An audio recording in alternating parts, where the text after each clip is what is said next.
Hello everyone, how are you all?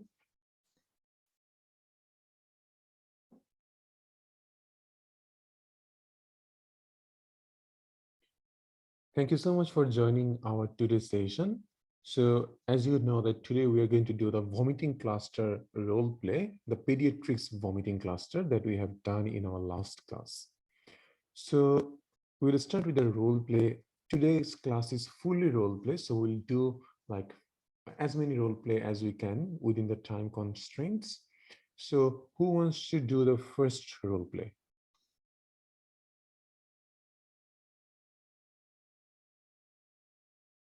Yes, Dr. Lin. Yep, please. That Dr. Asma. I remember Dr. Asma. So Dr. Lin, I will start with Dr. Asma because I think in our last role play session, she wanted to do, but we could not let her because we were running out of time at that time and also running out of cages. So start with Dr. Asma. I've got a good memory. Good. All right. So let me unmute.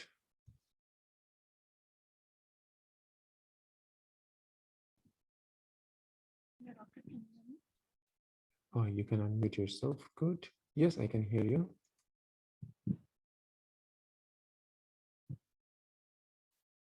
Can you just say a little like, can you say again that, can you hear me? Because your voice seems a little blurry. Can you hear me?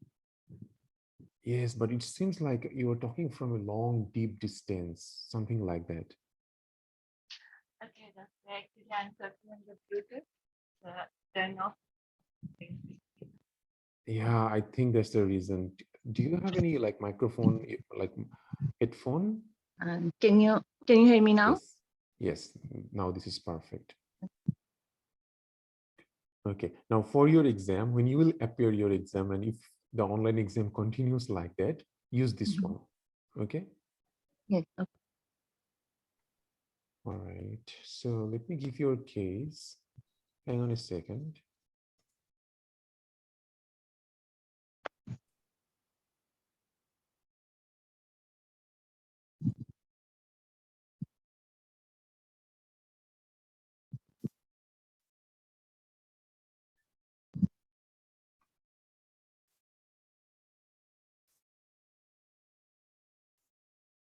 So as you know that you'll get 1 minute outside and you'll get 7 minutes inside.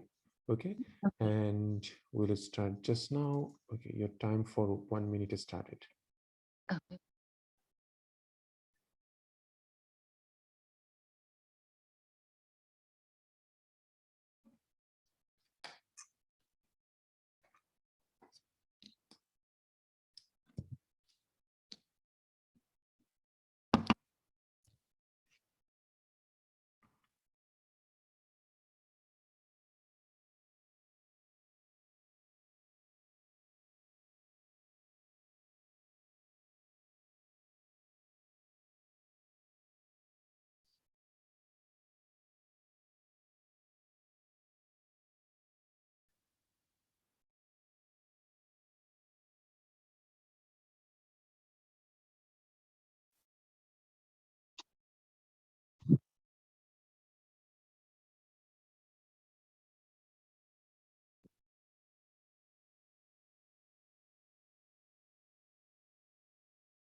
Hi, doctor. Can I check your ID, please?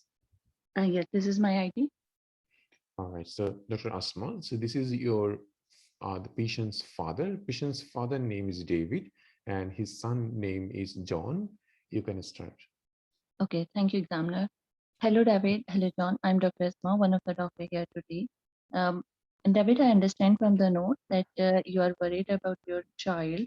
So he is screaming for last 6 hours. Can you little more describe what do you mean by screaming and what happened Yes, exactly? doctor.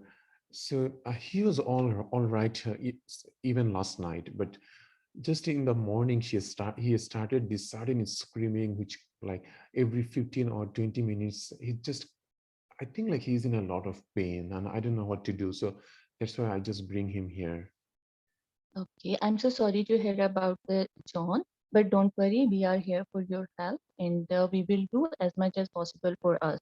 For this, to know the cause of the screening, I need to ask you a question. Is that okay? Yes, Okay. Is John alert and irritable right now, or stable? I'm not sure, doctor. That's why I brought him here. But Mhm. he's not alert, but he seems to be like really distressed and Mhm. quite irritable. Okay. Okay. Excuse me. I just want to talk with the examiner. Then we'll come back shortly. Examiner, can you tell me the vital stability of my patient John? Is the everything is okay? Then I can continue with the. Can I continue with the history? Okay. Thank Examiner you. will not answer anything. Yeah. Okay. David, you were saying that for last 6 hours he is continuous screaming. Then is this episodic, like for episode for some time and then normal and then again, or continue? It's episodic. Okay. And during this, this is first time. Yes, Okay. And during this screaming, what did you notice? Is there any color change of the skin or anything else? I haven't noticed anything. Okay. Is he like stiff the legs or bending the legs and attached with the tummy during the screaming? Yes, yes. He seems like just touching his legs or knee to his Mm-hmm. chest. Mm-hmm. Okay. And is this settled after a few times itself, or are you doing something? I'm not doing anything. It just settles on its own. Okay. Okay. Did you notice anything else like any vomiting? Yeah, he vomited twice so far since morning. Mm-hmm. Okay. And what's the color of the vomit? Kind of yellow green. Okay. Is this any relation with the food, like before and after the food or during? No, nothing like that. Okay. And how much the amount of the vomit in one go, like according to the spoon or the cup, if you tell me? It was profuse, doctor. Okay. And what is only the feeding material or any digestive material undigested? I'm not sure. It all looked kind of like Okay. Did very you notice any? gross. Yeah. Okay. Okay, no worries. Did you notice any offensive smell? Yeah, it was offensive. Okay. Any blood in the vomit? No, Okay. Did you notice any fever? no, Any rash overall on the body? no. Okay. And what about the poo? When did he pass last time poo? Yesterday? Okay. What was the color? Did you notice any blood along with it? No, I haven't. Okay. And what about the water work? Is there any change of the color? Did you notice? No, Did you notice any offensive smell when he passing, or he is crying when he passing the urine? Okay. yes. He's not crying, doctor. Okay. And did you notice any bulging of the tummy? No, Okay. And did you notice any sorry. Mm. Okay. And how was the 6 hours before his condition? Like he was completely fine? yes. As I said, like last night, he was totally fine. Okay. Any before this 6 hours or before this, any sore throat or any flu-like symptom? He had this like kind of flu-like illness about a week ago. Hmm. Okay. And now settled for that? Yeah, Okay. Did you contact with the doctor or itself resolved? it itself resolved. Okay. Thank you so much. And can you tell me, did you notice any stiffness of the neck? I haven't. Okay. And okay. What about the birth? Was there any complication during the pregnancy to the mother or taking any medicine for any purpose? No, pregnancy was all good. What was the route of the delivery, vaginal or cesarean? Normal vaginal. Okay. Any instrumentation used? No, Okay. And after the during the delivery, was there any complication or delay to deliver? no, Okay. After delivery, is there any excessive cry or any excessive resuscitation? No. Okay. And the heel prick is done. Did you aware Yeah, I about it? think so. I'm not sure. Okay, no worries. And are you satisfied with the growth and development? Yes. Immunization up to date till now? Yes. Okay. Any allergy? No. Is taking any medicine for any purpose? No. Okay. On breastfeed or mother feed? Breastfeeding, but we started solid also. Solid also. Okay. And any travel history recent? No. Okay. And any contact of the same problem in the family or outside? No.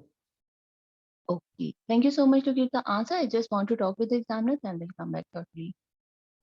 The card result.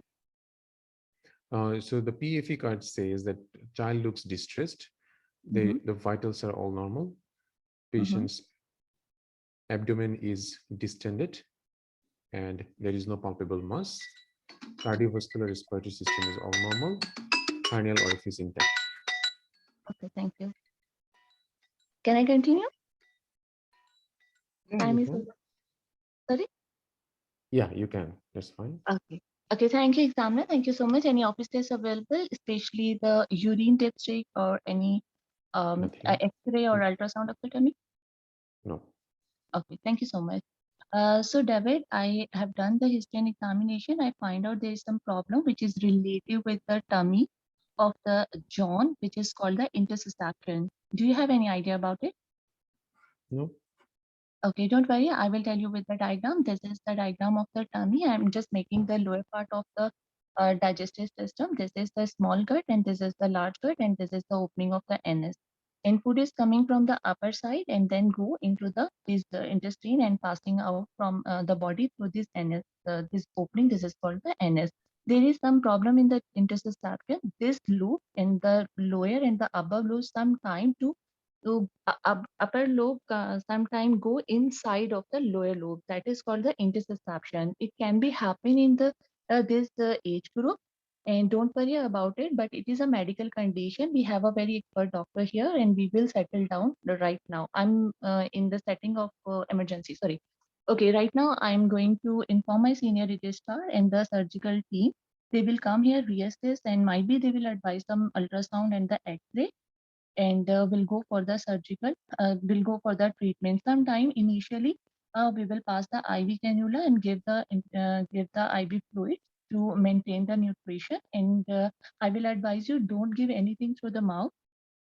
And also will advise some sending some blood test, the normal general blood test, and my senior will come and they will go for the medical treatment and might be they will go for the surgical treatment. In the medical treatment they will pass the air inside from the back passage or with passing of the instrument inside, but don't worry, this is not be painful because they will give some medicine to numb this area and also will give us some anesthesia.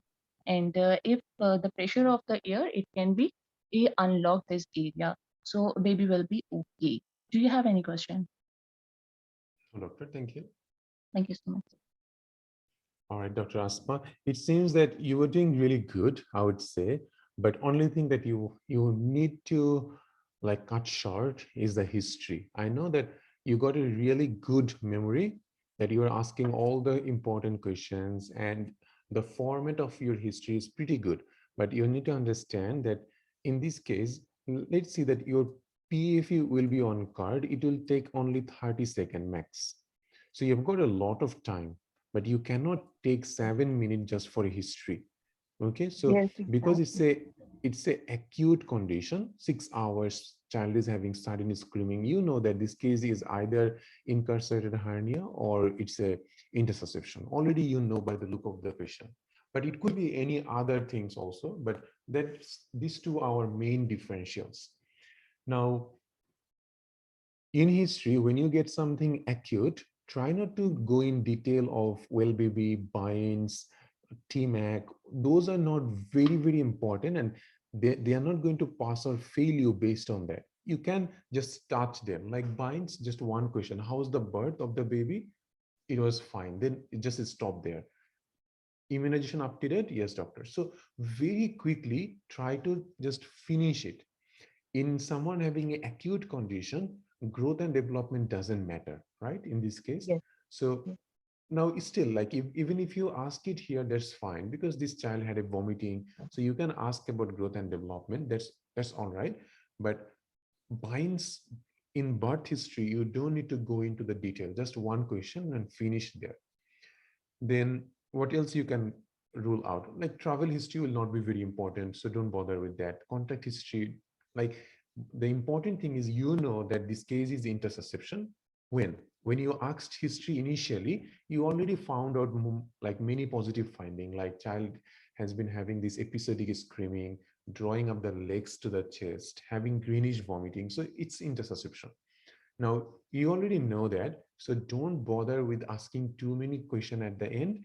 Rather, try to finish this case in time, because your management will take up a lot of time here. At least 2 minutes will be in your explanation, because you need to explain intersusception. You need to explain like a whole management, which is really long here. So you have to keep at least 2 minutes for your just management, right? So that's why history cut short. And in the management also, you cannot like try not to prolong anything, just keep it very simple. Now in your real life practice, you will get like even 20 minutes for one patient, but in here 10 minutes, like not even a 10 minutes we're getting just 7 minutes or max 8 minutes in the exam. So in the 8 minutes is very hard to do all this stuff, but it's still you have to do it. You have got really a good like good format and good explanation, I would say. If you just cut it out, then you should be all good. Now in the exam, because this is an online exam, we talked about it in our last session, that we will not ask vitals in any cases as long as online exam goes on, right? So because in online exam, examiner remains totally off. So that means examiner will not answer any of your questions during your examination. So don't bother asking and wasting time. Okay. So it's never ever they will answer you, whatever it is. Even if you cry in front of them, they are not going to answer you. So don't bother. So that's one of the important new change. Previously on face-to-face, we like they used to answer our queries, but now it's totally gone. So don't bother with the vitals. Don't bother with asking anything. If something is not in the PEFE card, don't ask. No need to ask it. Like in this case, you would be given a PEFE card. Okay, like it will be, everything will be written in here, like what is the general appearance, what is the vitals, all the systemic findings. If something is not there, it means it's not important. So don't bother asking it to the examiner or invigilator. They are not going to answer your question. So it's just a waste of time. Now, in the history, you did all good questions. So you ask about screaming episodes, you ask the relevant questions like vomiting, you ask about waterworks, bowel habit, you ruled out hernia, asking about lump, right? So you asked all the important questions, followed by well baby, then binds, then TMAC, then past medical, everything you asked in the history. That's why it took a lot of time. I know that if any of you follow our format, it will take 7 minutes. That's why it's important to take important steps from that format. Not everything is needed for a particular case. Okay. Now in the PFE on card, nothing much important in here. In the diagnosis, yes, that was a case of intersusception. Now in here, you can just say intersusception means sliding of one gut into another, resulting in blockage or obstruction of the gut. That's a very simple explanation, and they will understand what you are talking about. And in the meantime, you can draw two gut sliding into one another. Okay, so that's important. You don't need to start explaining that food comes from the mouth, then go to the gut, then loop of gut. So no need. It will just waste your time and you will not finish the case. finishing the task is very important to pass cases in the exam. So first job, Dr. Asma, you have already passed that first job. That means memorizing the format, using the format appropriately, and asking relevant questions one by one. That part is passed. Now the second part is improving your time management, which will take a lot of time and a lot of role play. So try to squeeze your history, try to squeeze your explanation. Then you will be fine.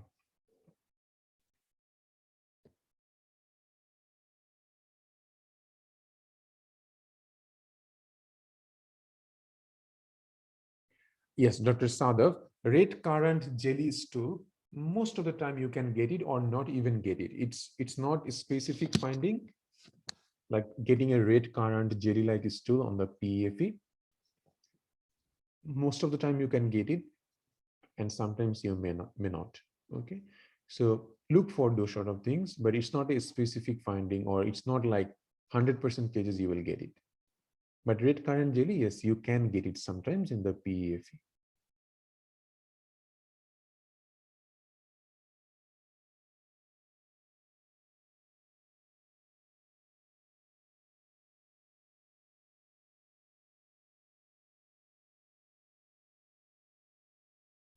Good.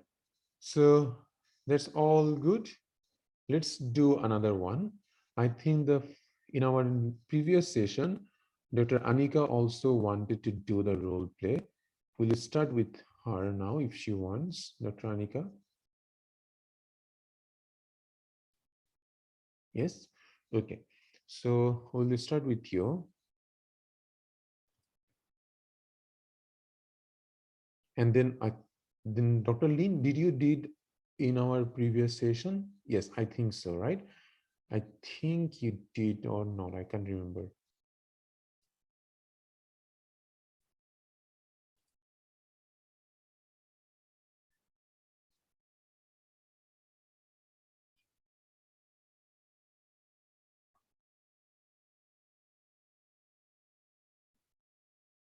Okay.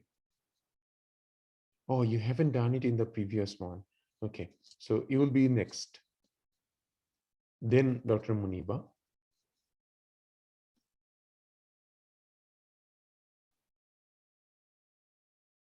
Don't worry, you guys will get a lot of chance to do role play. So don't worry on that.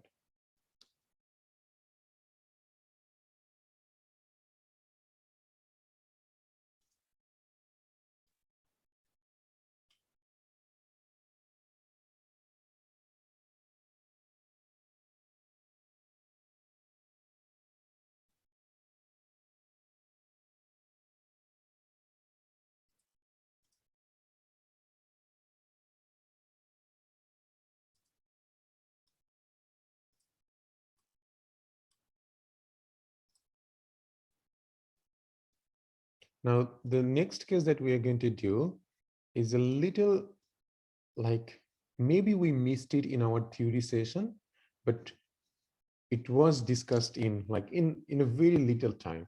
So let's not get carried away that all the cages will be always same. Sometimes you can get a little bit of different cages from your differential diagnosis that we have learned. So always keep your mind open when you get any case.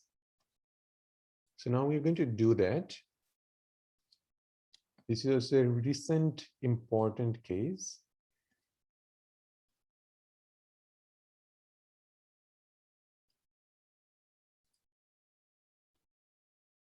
Okay, let's see that someone having question. Doctor, please clear one thing. Here we stabilize the child first, has no vitals given in this case.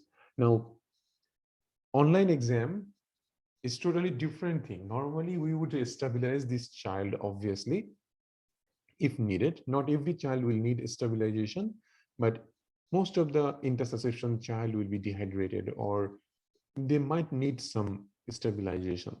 But if it is outside the scope of this exam, don't bother with that.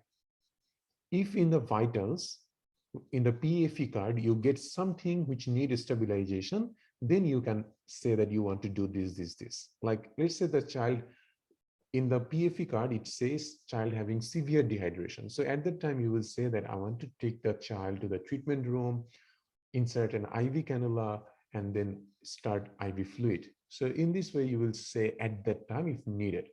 Otherwise, it's not important.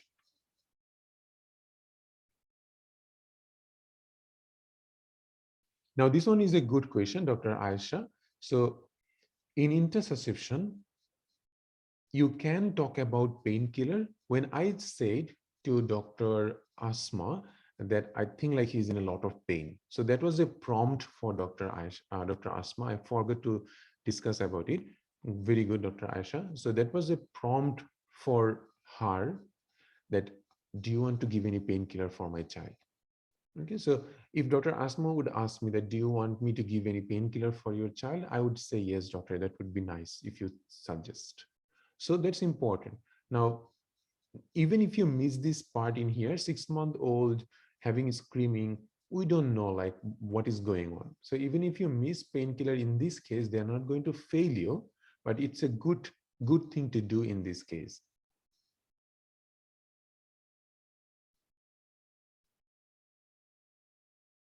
Yes, Dr. Krishna, we already discussed all the vomiting cages in our vomiting cluster in our previous class. So we already discussed everything. Now we are just doing role play. So I know it's your first class today. So what you need to do is that you need to go to that video, and recording is already there in your Facebook group. Go through that video, and then you will understand lot better. Otherwise it will be like all, oh my god, what's happening, I don't understand. That's very important to finish the cages first, then doing the role play. Great. So Dr. Anika, let me unmute you. Where are you? I can't find you. Dr. Anika, are you here? I can't find you here to unmute you.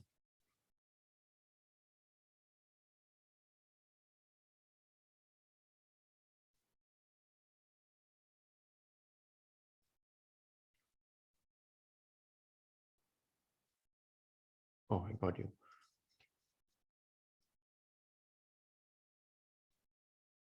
It will be oral. We can give oral painkiller. Now it's a 6-month-old. Obviously, we'll give some dropper.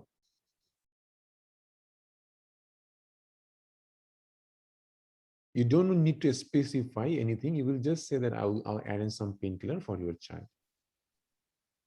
Dr. Anika, can you hear me? Yes, doctor. Good. Just hang on a second. I'll give you the case. Oh, I already was going to give you a case.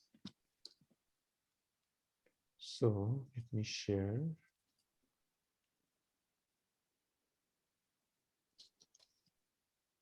Oh.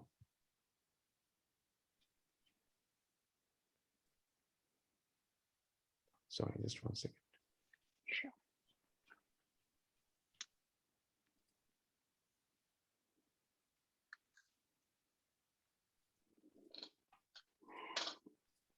So this is your case. Your 1 minute time is started.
All right, Dr. Anika, this third task, you have to interpret this investigation to the patient.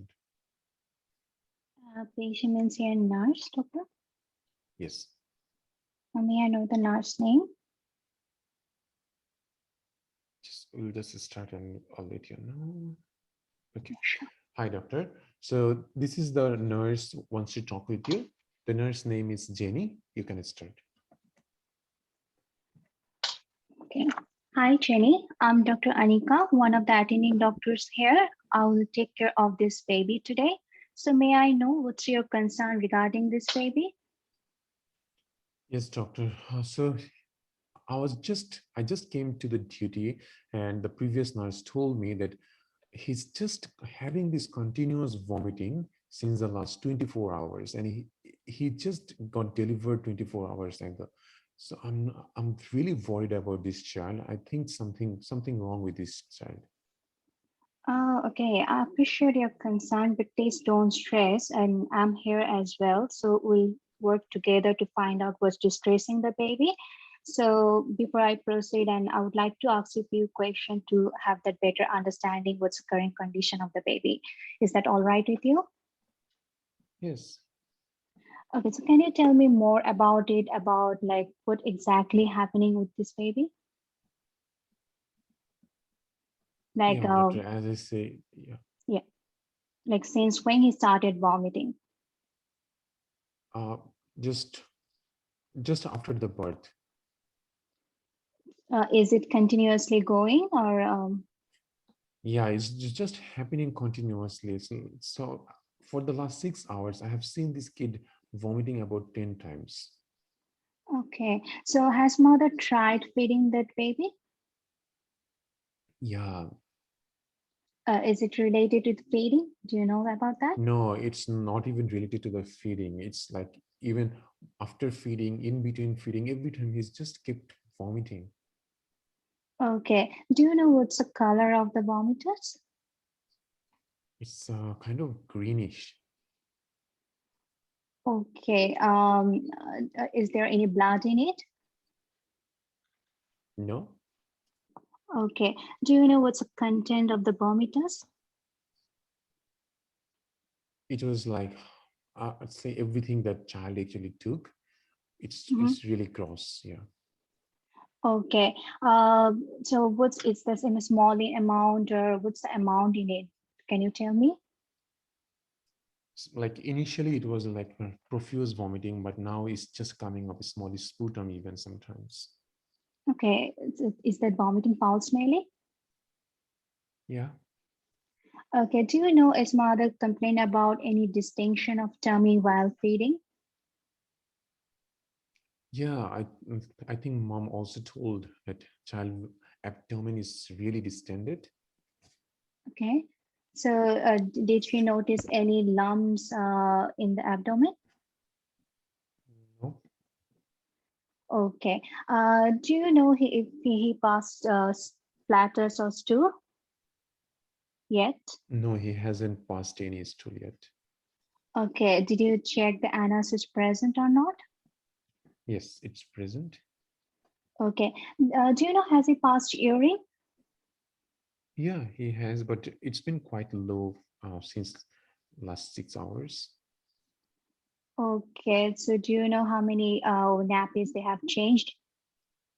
I'm not totally sure, but it was like not, it was very small amount. I have just changed like one nappy so far, so it's not very big amount. Okay. Okay. Can you tell me, does he look drowsy or lethargic? It seems quite lethargic to me. Okay. So that baby is crying a lot. He's not crying too much, but he seems really tired. Okay. Is there any fever or rash? No, Any breathing difficulty with the baby? no. Okay. So how do you know how was the birth of the baby? Is the mother had any complication before delivery and after the delivery? No, the birth was all normal. Okay. Do you know if the baby is term or preterm? Term? Okay. Do you have any idea if mother mentioned about you that did she did Down syndrome screening? No, I'm not sure. Okay. Do you know about the heel prick test is done or not? yeah, it was done and it was normal. Okay. Uh, do you have any idea of any of his family member has any history of lung condition or cystic fibrosis? I'm not aware of that. Okay. Do you know is the baby is tried with the NG tube feeding yet? Not yet. Okay, thanks, Jenny, for all those information. I would like to go with my examiner to check the further examination finding. So, dear Okay. examiner, I would like to the general appearance of my patient. Please Is stick that to the my task. okay? Is there any office test available? Examiner will not answer any questions unless you ask anything specific. Okay, I'd like to do some investigation regarding that, like full blood examination, ESR, CRP, blood culture, and any X-ray is available. Yes, this is the X-ray. Okay.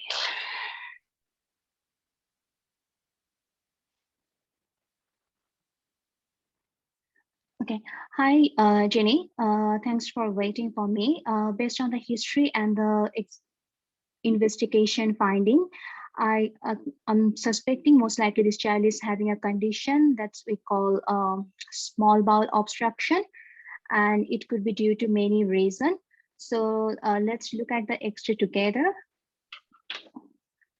So this is the X-ray of the baby. This is a tummy's X-ray. So can you appreciate there is so many blackish loops in the X-ray? Yes, I can see. Okay, so you know as a like there is some whitish shadow and the blackish shadow. Whitish shadow is mainly when there is a fluid, and the blackish shadow when there is some air. So as there is so many blackish shadow, so I'm suspecting is the bowel obstructing, so that the food is not going passing through that. So should I continue? That's okay. Yes, continue. So that the food is not continue through it. Actually, normally the child doesn't have this kind of X-ray. It could be due to many reasons, but I'm suspecting it might be due to the duodenal atresia. As you told me, the child is having the greenish vomiting. It could be due to the meconium ileus, as the child hasn't passed through yet. It could be due to the malrotation of the gut during the developmental period. It could be due to the Hirschsprung disease as well. Are you understanding so far? Yes, doctor. Do you have any other question? No, thank you, doctor. Thanks. All right. So that was really great, Dr. Anika. So you did really good. I would say still like little bit of time constraint was there, but that's fine. You will be able to finish by 8 minutes. That should be okay. But again, like in the history, let's say you asked about vomiting questions, pretty much everything you asked. Then you ask about abdominal distension. So yeah, you can ask it. It will help you to understand if this case is an intestinal obstruction case or not. So intestinal obstruction case, most of the time they will say yes, the tummy seems quite swollen or distended. Very good question was like, did he pass the stool or not? Because most of these cases they will not pass even their meconium. So that's important to ask. You asked about anus present or not. That was also a good question because you were ruling out any imperforate anus. And what else you can ask about in here? So you try to rule out all the atresia. So duodenal atresia, esophageal atresia. You try to rule that out, and then you ruled out most of the GIT causes. Now, in case of infection, you ask about fever, rash, breathing difficulty. It would be a good idea to just to go through that, like any runny nose, sneezing, just in one word, or Okay. so that they understand you are also looking for any other infection source. It's not very important because child doesn't have any fever. So if even if you don't do that, that's fine. Then binds, you ask pretty much everything. Well, baby, you asked, and then what? You asked most of the important things. So history was pretty good. in the investigation. Now, this part is important. Nowadays in online exam, they will not answer anything. It's like that. You cannot ask anything to the examiner. Invigilator, if you are on the track, they will give you sometimes some of the slides, PFE cards. So once you come to the next task, like this case was investigation, so you can address it to the examiner. So, dear examiner, I would like to do few investigations for this child. Like, you can start with, because this is a vomiting in a neonate, you can obviously do full blood examination, urine microscopy and culture. You should obviously do a blood culture. You can do even, like, you can say that you want to do a blood culture, even the child doesn't have any fever. So even if you don't do it, that's fine. So main thing you want to look for is full blood count, inflammatory marker. You want to do a urine microscopy culture, blood culture you can do, but more important is to ask for a X-ray abdomen. Okay, when you ask about X-ray abdomen, then examiner or invigilator will provide you the X-ray. The next task, if in the task they write that interpret the investigations to the examiner, then you have to explain the X-ray to the examiner. If interpretation is to the patient or to the relative or to the nurse, like this case, then you have to interpret to them. Okay. And then lastly, diagnosis differentials. So your interpretation of the X-ray was good, but that's why, like, you need to take a little bit of time to explain the X-ray. So you can say, looks Jenny, this is the X-ray of your, this is the X-ray of the child's, and you can look at, this is the tummy and this is the lower chest. As you know that in the X-ray, some shadows are whitish, some shadows are blackish. Blackish are which contains air, and the whitish are all bony structures. Now, if you look at the tummy of this child, you can easily find out there is loop of bowel all over the abdomen, which is visible. And because it contains air, that's why it looks blackish in here. In a normal person, this loop of bowel should not be visible because the stool is unable to pass because of obstruction, most likely. This child's X-ray abdomen or X-ray tummy looks like this. So most likely I'm suspecting this child is having acute intestinal obstruction or intestinal obstruction. So then you can explain what is intestinal obstruction. You can draw a picture and then give all other differentials. In this case, main differential diagnosis, yes, Hirschsprung disease, imperforate anus. Then you can talk about some of the other like meconium ileus, meconium plug. These are important differential in this case.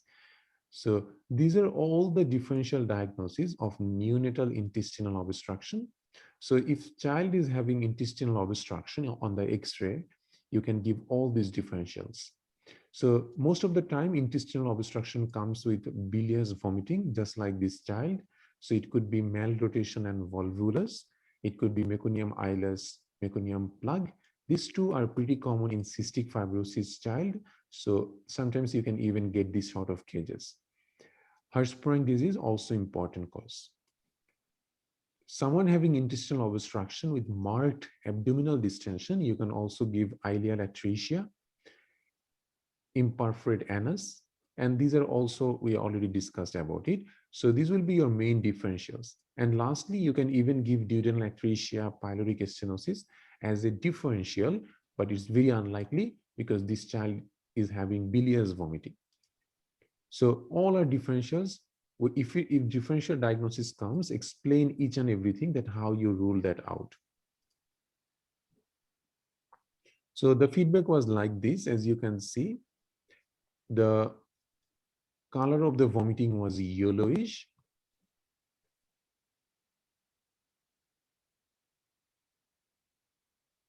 And abdomen was a bit distended. He hasn't passed his first stool yet. This is the main positive finding in this case. In here, as you can see, these are the investigation they have done. So CBC, ESR-CRP, kidney function, blood culture, X-ray and ultrasound of the tummy. So these are pretty important investigation. You can talk about all of these. In here, you can even say about urine microscopy and culture. That's also fine. But more importantly, you should always talk about X-ray and ultrasound of the abdomen. These two is must. And then you explain it.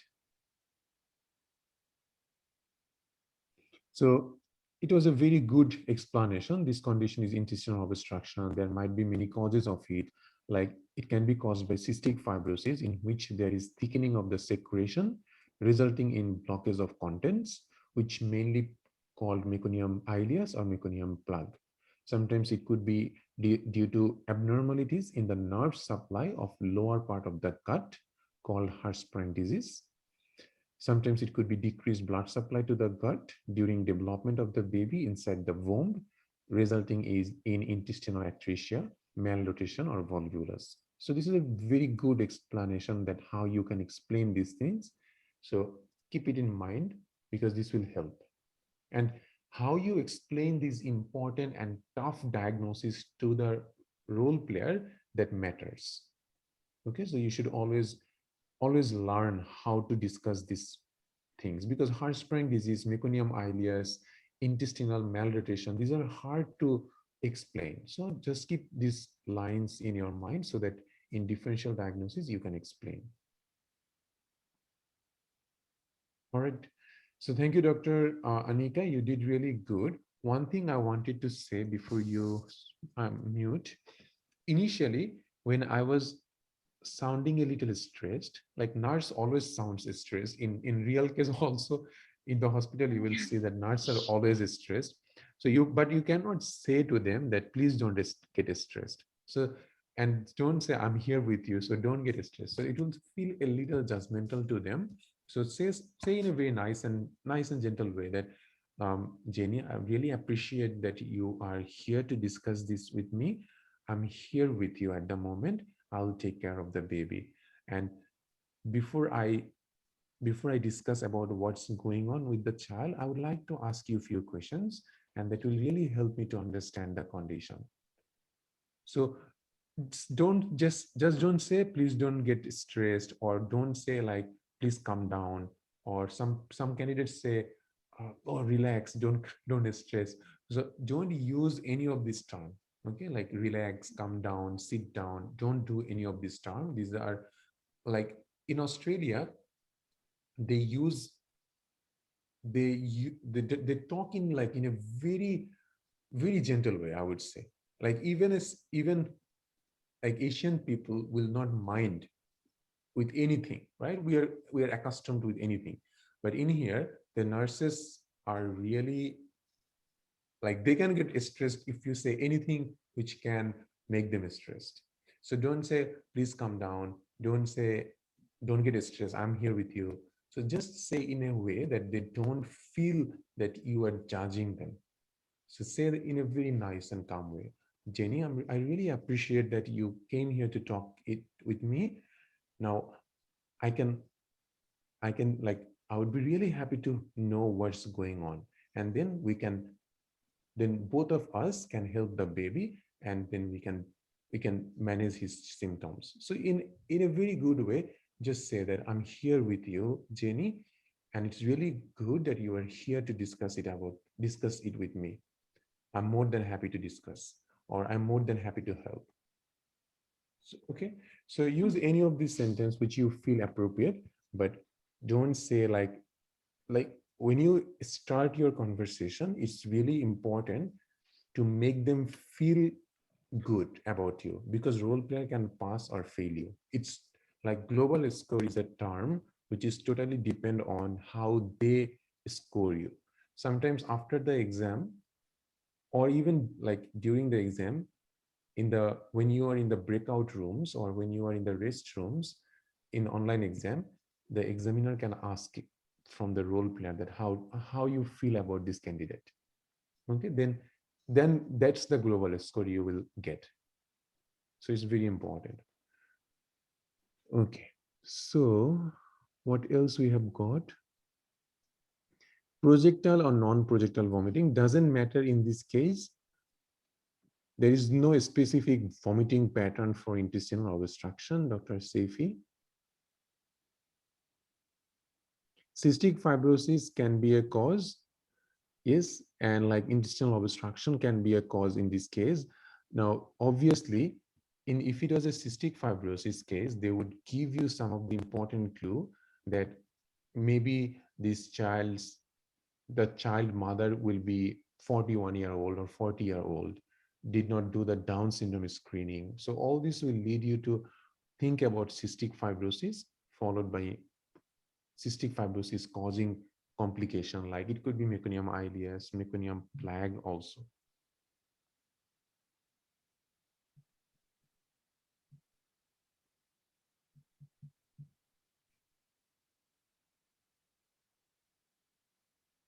And if it is a cystic fibrosis case coming with intestinal obstruction, then you can also diagnose them with distal intestinal obstruction syndrome, which is your DIOS.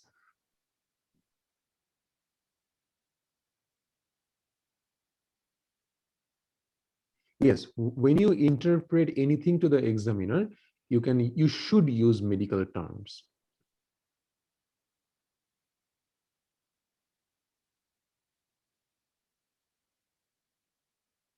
Dr. Taiba, no need to ask vitals in this case.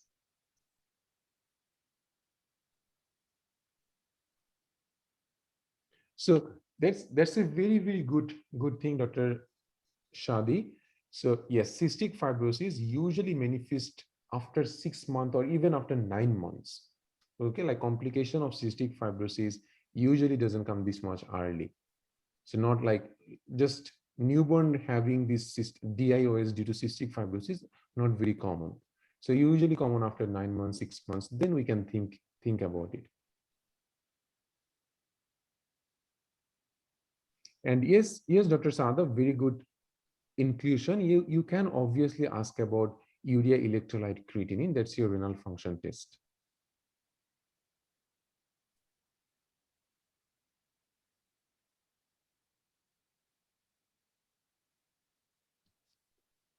Now, if you want to know a little bit more about these intestinal obstructions, go through this guideline. Okay, it has all the important finding. So you understand, like if it was a duodenal atresia case, how it will present.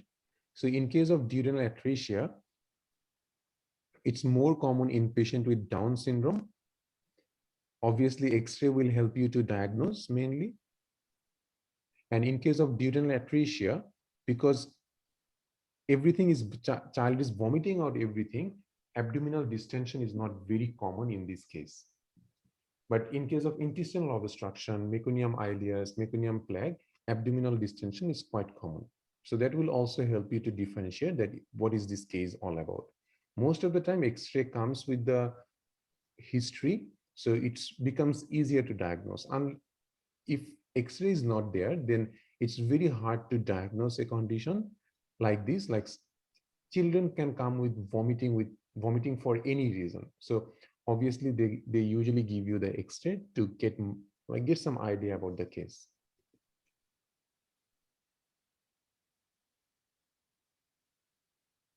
In case of malrotation and volvulus, as you can see here, bilious vomiting will be the initial symptom. Abdominal distension is minimal until a much later stage. And in this case, X-ray can be normal.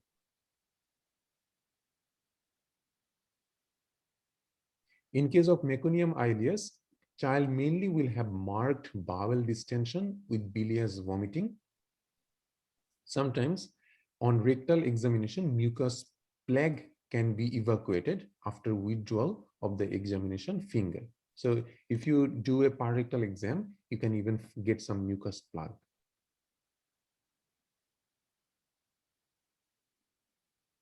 And in case of meconium ileus, you get a typical X-ray of bowel obstruction, which is more or less similar to ground glass appearance.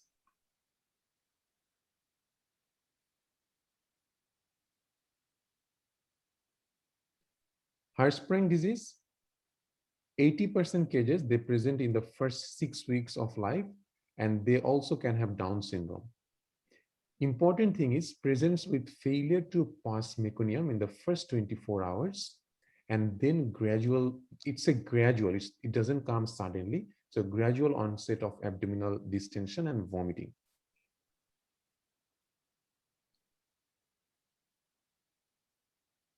Diagnosis of Hirschsprung can only be done by a suction biopsy of the rectum. Okay, so this is how you are going to rule out everything. Now, today we'll discuss some of the other cases related to this obstruction. So one of these cases is intestinal obstruction. It looks like this. Child will have abdominal distension with bilious vomiting. Okay, so that's one of these cases. Another case we will discuss today also with a role play. So you will see how that presents.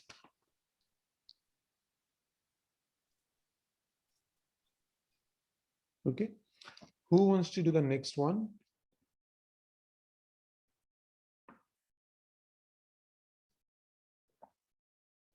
I think Dr. Lean wanted, right? Yes.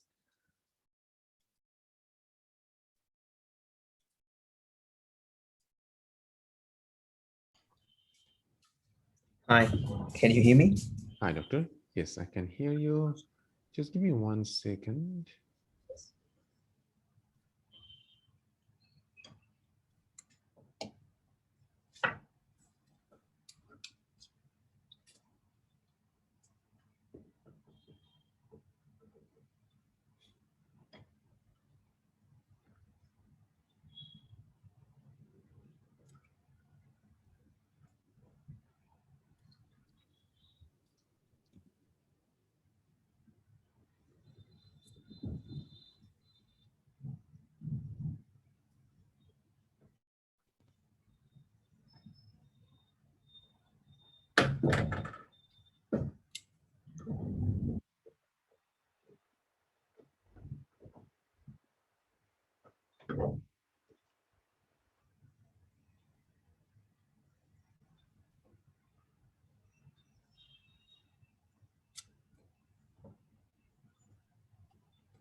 All right.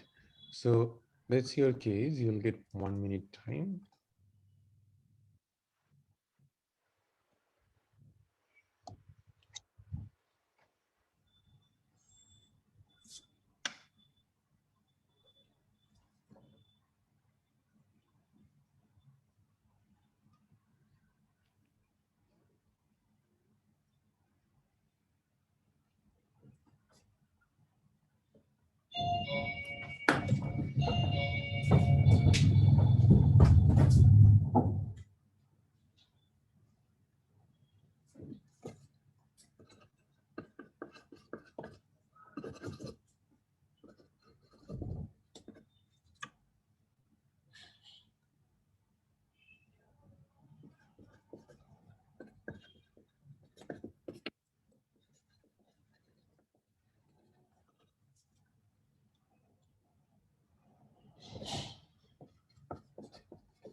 Hi, doctor. Can I check your ID, please?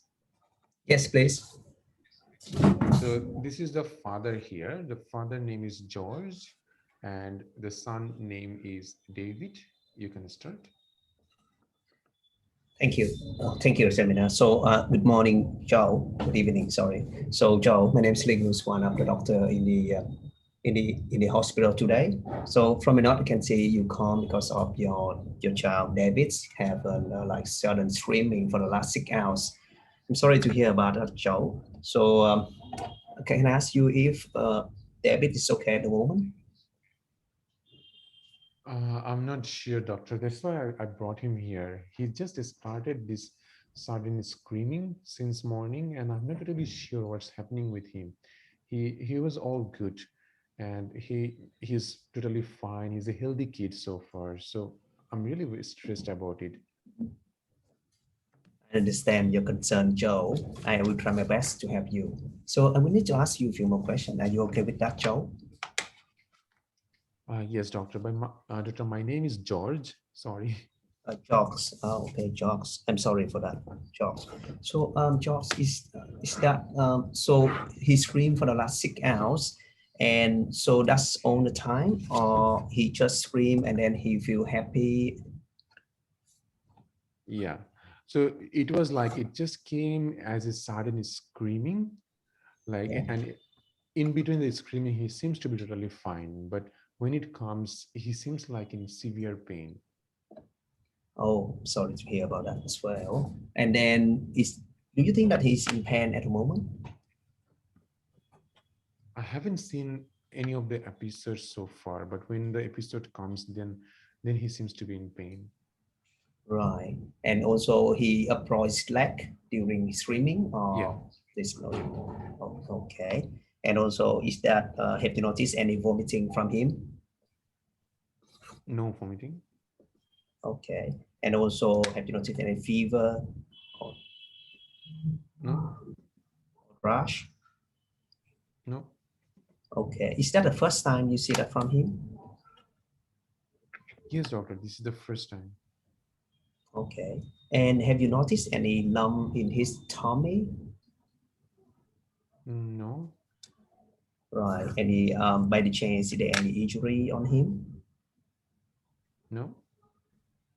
Okay. And also any is that his bowel motion is still at the same or as before, or is there any change that you notice? No. The bowel motions are all good.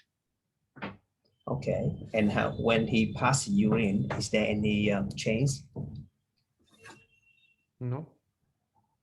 Okay. And all right. And also he's still playing full or he's a bit drowsy or tired? No. Okay. And any concern during his birth? No. Okay. And his immunization is up to date? Yeah. Okay. And also, are you happy with his development so far? Yeah. Any past medication, any past medical history that I should know? No, doctor. He was a healthy kid so far. Okay, thank you for that. So thank you for your cooperation, George. So can I go to the examiner and come back to you? Are you okay with that? Yes, sure. Yeah, thank you, examiner.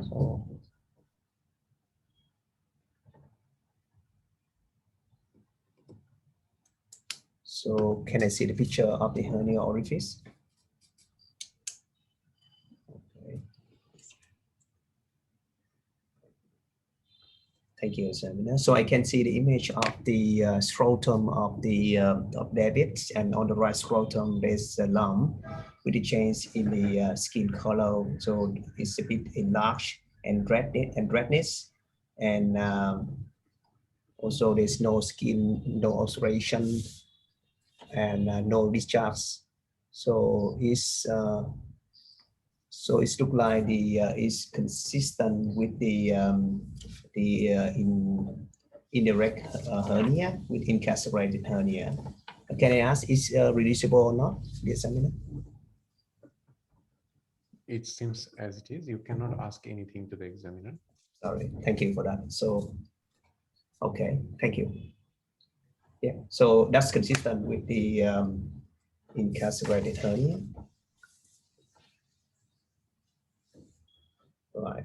So, thank you very much. So, thank you, George, for your patience.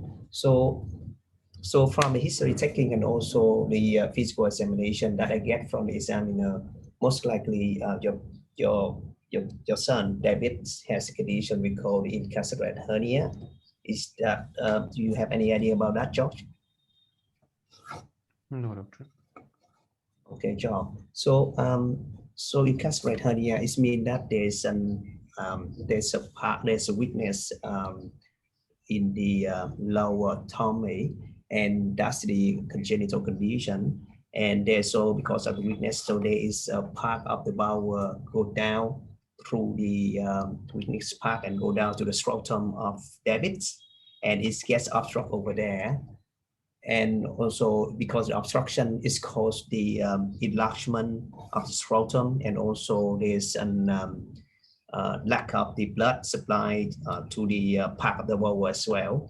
So it's called SOPAN, and that's the reason why David screaming and feel uncomfortable up to now. Are you with me so far, George? Yes, doctor. Okay, I was thinking about the other conditions, for example, the testicular torsion, but we need to run some investigation to do it now. And it's also, this can be another condition like infection of the testis, we call the epididymal otitis.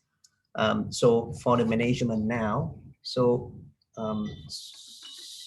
we need to admit to the hospital and run the investigation. Sorry, it's time out. Yeah, but you can continue, that's fine. Thank you, thank you. So we need to run the investigation, including the X-ray, abdominal X-ray, and also the ultrasound of the scrotum to rule out the differential diagnosis, and also the basic blood investigation as well. And then most likely, David will be seen by the multidisciplinary approach, and the specialist will look at him. And so based on the finding, if there's an incarcerated hernia is confirmed, and then it will need the operation to release the obstructed vulva and also fix the hernia position as well. Are you okay with that, David? Yeah, John, doctor, sorry. but you will need to fix him. Yes, George, because that's the congenital condition. So if it's there, if there's no operation, and then there may be a risk of the reduced blood loss to the vulva, and for a long term, it will cause necrosis, and it's a life-threatening condition. So yes, David, we need the emergency. It's an emergency condition. So David, we need the surgery to fix that. I'm sorry about that, George. So thank you, George. All right. Thank you, Dr. Lin. It was really good. You did all good in here. So let's see. Just give me 1 second.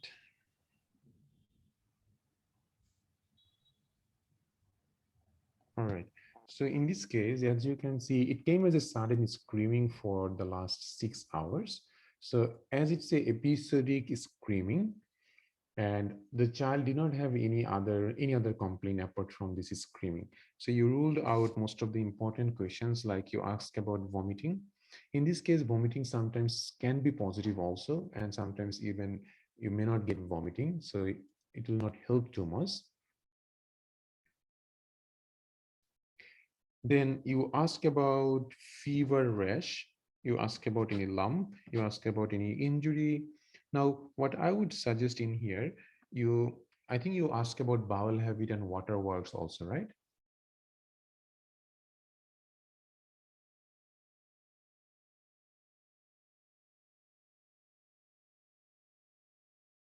Yes. Yeah. So you ask about bowel habit, waterworks, vomiting, fever, rash, lump. So most of the important differential diagnosis was done. Now, when you can't find anything in pediatric cases, it's a good idea to ask symptomatic questions from head to toe, which means just asking all the infection related causes, like have you noticed any runny nose, sneezing, cough or cold, any shortness of breath?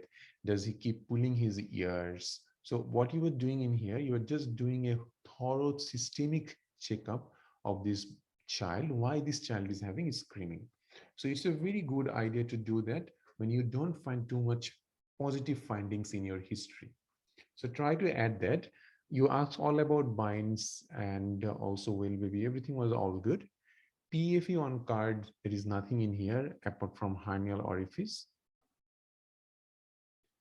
This one, it's a confusing kind of picture, I know, but this was actually like we have found it in the Google as inguinal hernia, that means incarcerated inguinal hernia. But it's not like very promising picture, which you can get quite confused by looking at this. Looking at this, you should always consider testicular torsion as well, because it could be testicular torsion also. Although this in testicular torsion, it doesn't get too much bigger like that. Obviously, something has got obstructed here, like maybe the gut contents or fatty material. That's why it looks like so big. Okay, but again, as I say, that it's not very promising picture. You can get confused, but if it was a case of testicular torsion, it would not be an episodic pain, it would be a continuous pain. Okay, so child will not just like scream episodic way. So that's how you are sure that this case is not testicular torsion, most likely.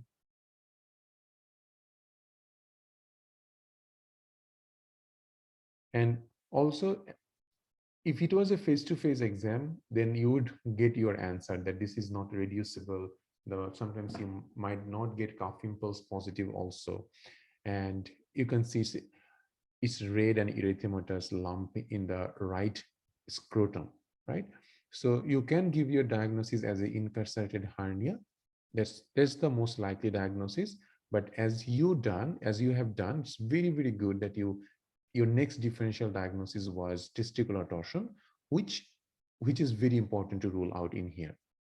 Okay, and then you can give your all other differential diagnosis. That's fine. Yeah, Dr. Madhya, I know this doesn't seem like inguinal swelling to me also, but in children, it's very hard to find out like inguinal area even. So looking at this one, it doesn't go with anything else apart from hernia. Most likely you can see in here, so there is a little swelling in here. So it's very hard to find out. This kid needs needs proper examination to find out what's going on. This sort of red erythematous can happen in testicular torsion. Again, the symptoms doesn't actually go with that. So that's why an ultrasonogram of this scrotum will be necessary. Okay, even though if it's a testicular torsion, full-blown torsion, we would not go for any ultrasound or anything. But this case is, we would talk about ultrasound, normal basic investigations we will do here. These kids need surgery, whether it's hernia or torsion. So you have to be very reassuring to the parents. Ask them not to drink anything, and also keep first aid, IV fluid. All this conservative management followed by surgical management should be told in here.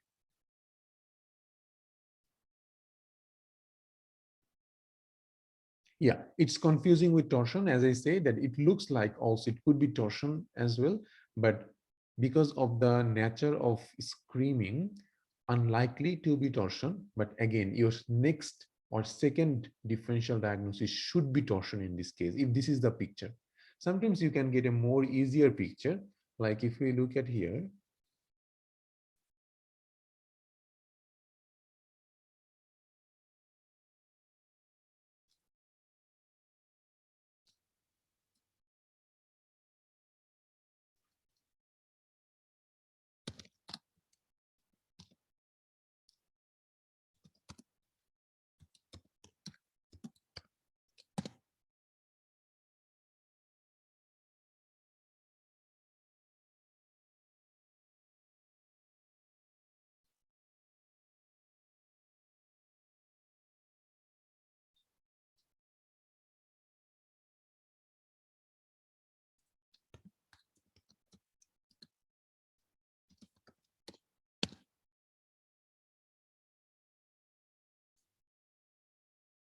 Look at this picture.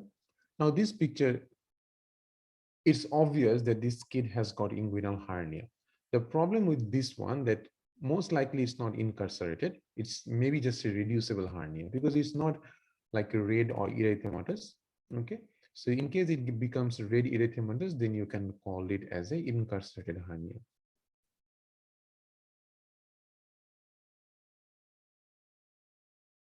No good picture in Google about incarcerated hernia in the kid. Okay, so let's not try to find it. But this one that I have shown you, this one, it's a common finding. The finding in this case, this picture is not very common, and it's a little confusing, I know. But again, based on the symptoms and signs, we would give our first diagnosis as incarcerated inguinal hernia. The next one should be torsion, because examiner will know that this is confusing. So don't worry on that. Now, Dr. Lin, you did really good, but I would say the systemic symptoms would be a good inclusion in your history.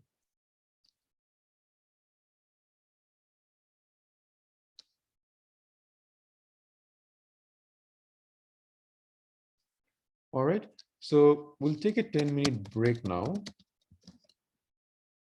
and then we'll start with other cases to role play. Who wants to do the role play after the break?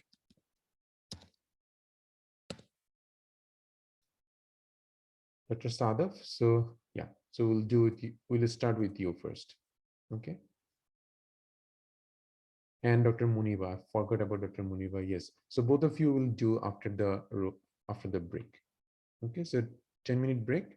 See you soon. Bye. Okay. Dr. Muniba will start first.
All right, guys, so let's start again.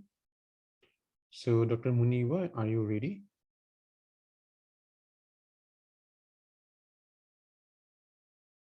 Yes. Okay, let me unmute you.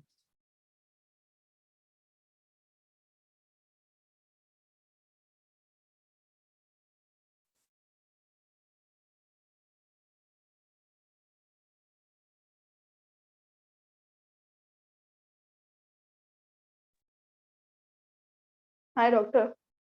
Hi, can you hear me? Yes, you can. All Yeah. right, just give me 1 minute. I'll give you the case.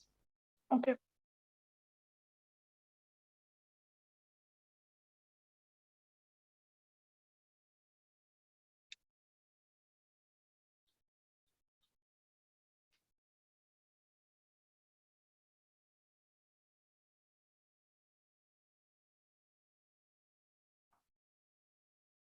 So this is your case. Your 1 minute time just started.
Hi, doctor. Can I check your ID, please?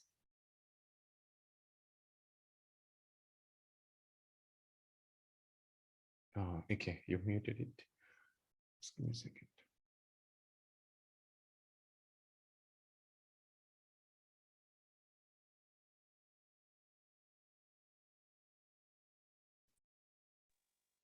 Hi, sorry, doctor. I just did it by mistake. That's okay. We can start it now. So, hi, Oh, doctor. This is your patient. The mom is here. Mom name is Annie. You can start. okay. Hi, Annie. My name is Dr. Maniba. I'm one of the patient. I'm one of the doctors here. How can I help you today? Doctor, my kid, she just she just born yesterday, and it's not even 24 hours. But every time I'm breastfeeding her, she's starting vomiting. I don't know, like she cannot keep anything that I'm giving to her, and it's so Okay. stressful for me right now. Okay, Annie. Just don't worry about it. You're in very safe hands. I'd like to ask you some questions so that I can address your problem better. Is that all right with you? Yeah, Okay. So about the vomiting, can you please tell me how many episodes have you noticed so far? I haven't counted it, but it seems like every time I'm trying to breastfeed her, she just vomit. Okay, so it's related to the feeding. So how long after the feeding is she vomiting? There is no particular timing, doctor. It's just it can start even when I'm trying to feeding her. Okay, okay. All right. So about the vomiting, what color is the vomiting? It's kind of greenish. Greenish. Okay. Is there any blood with it? Nope. Okay. And what about the content of the vomiting? With the It's green all color, the what is coming? it's like I think like all breast milk and some mixture of the greenish thing. Okay. And is it large or small in volume? So it becomes really large when I feed her. Okay. All right. And is there any foul smelling with it? Yeah, it's quite foul smelling. Quite foul smelling. And when the baby vomits, is it forceful or projectile? No, doctor. Okay. And have you noticed that the baby is still hungry after the feeds, or is she refusing to feed? She is actually refusing to feed now. Okay, okay. All right, Annie, I don't think you need to worry a lot about it because there are some conditions that can be associated with it. And I'd like to ask some more questions so that I can know better. Can you please tell me about her bowel habits? Like, when was the last time she passed stool? Uh, I'm not sure even if she has passed anything yet. Okay, so have you noticed any diarrhea or constipation? No. Okay. And about her water works, is there any change in the number of wet nappies? Yeah, it's like she's not passing too much urine, doctor. Okay, okay. So any change in the color or smell with the urine? No, And is she crying while passing urine? no, Okay, just the number of nappies has been reduced. Okay, and does she draw up her legs while crying? no, Okay, and does she turn pale while crying? I haven't noticed. Okay, and have you noticed any fever or rash? No, Okay, any discharge from her ears? no, Okay, and have you noticed any cough or shortness of breath? no. But Okay, I have seen one thing, doctor, that yeah, like she keeps using all her chest muscles as if like okay. she's really having difficulty breathing. Okay, so you are saying that she's quite irritable right now? Yeah, yeah. Okay, okay, and with that she won't be sleeping very well. Is that right? No, she's not. Yeah. Okay. Just about some of her birth history. Was she born at term or was she preterm? Term? Okay. Were there any complications during or after the delivery? No, Okay, there were no complications. That's very good. And was she delivered in a normal delivery or was it cesarean section? normal. Okay. All right. Just one more question, if you don't mind. What was your age at the time of the birth of the baby? No, at the moment, I'm 39, doctor.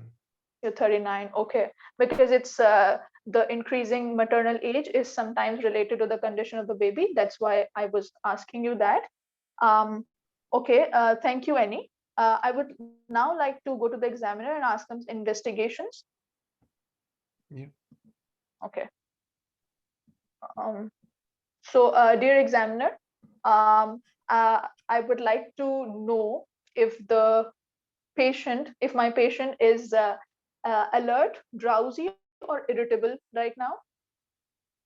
You'll not get any findings unless you ask specific things from the examiner.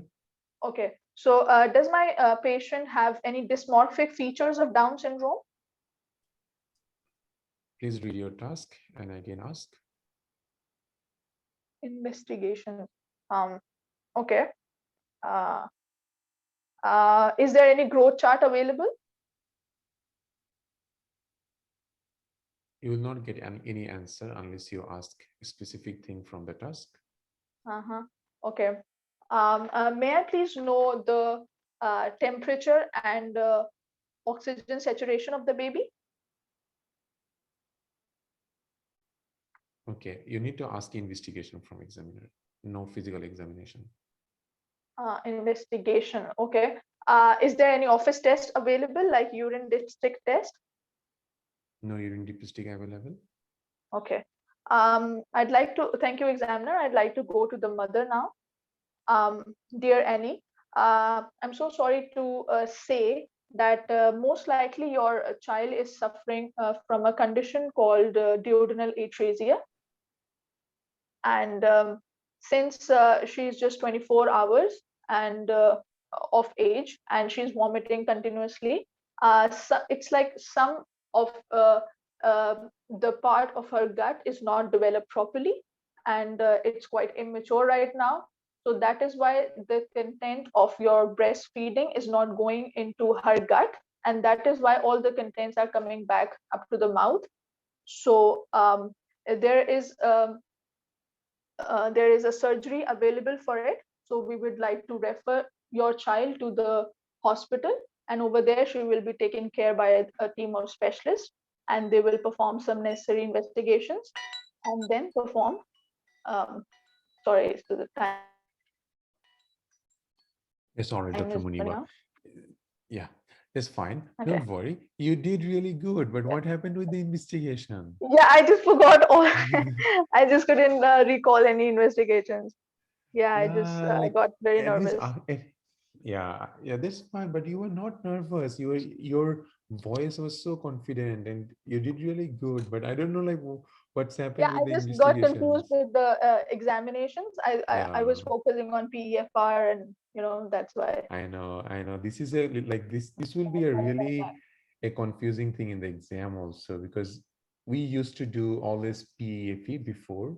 Now there is Mhm. no PEFE sometimes, like not even in face to face. Sometimes you may not get PEFE on your task. So Yeah, if something is not in the task, don't bother. Don't go in that area, because examiner gets really irritated if you are right. not following task. It's really, really important. Like these are basic mistake which you guys will never ever should do, like going into the task which is not there.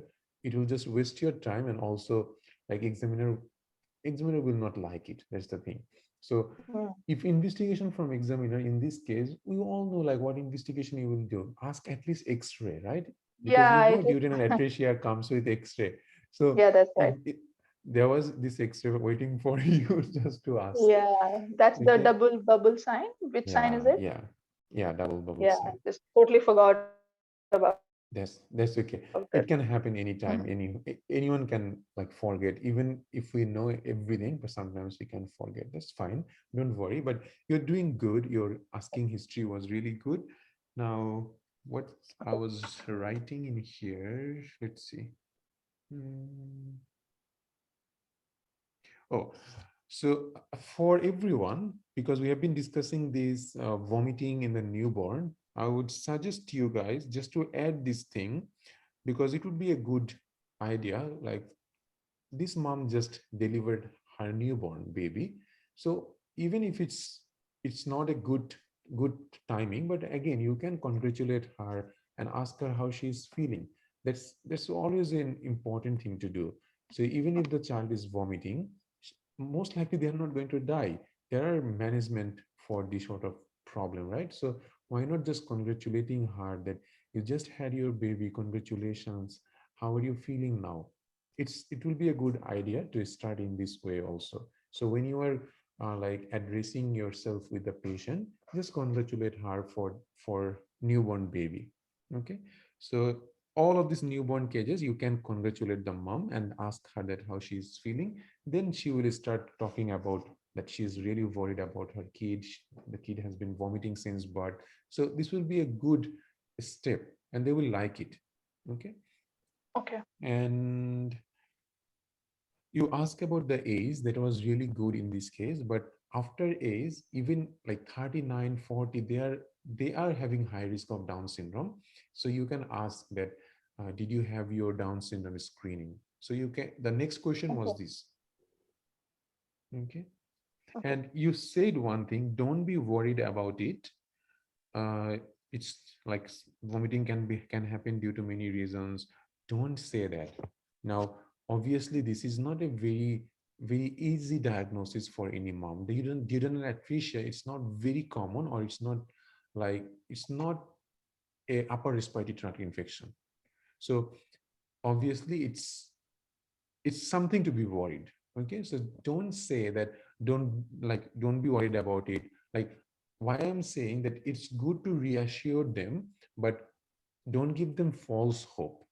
Like it's Okay. nothing. Don't say it's nothing. It's obviously something, but still we are here for your kid, or for your child, and she's going to be fine. So it's okay, but don't say just no, it's nothing. It's something. Obviously during atresia, some of the cases that we are discussing today, these are high risk, right? So obviously we have to like deal in that way. Okay. Yep. And don't say management if your task is diagnosis and differentials. So you don't need to even say, like, talk about like you're going to send this patient to hospital, or No need.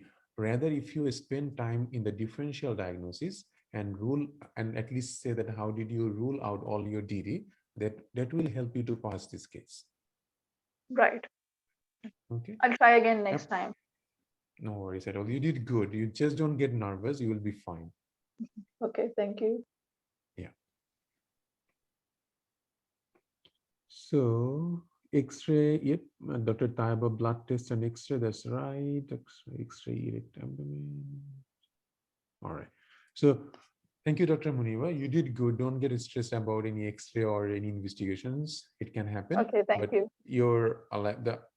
That means I would say the style of asking question is good. As long as you Okay, are thank in you. the truck, that's fine. Okay, thank you so much. Okay, thank you. Okay, we'll start with Dr. Sadov. Any question, guys?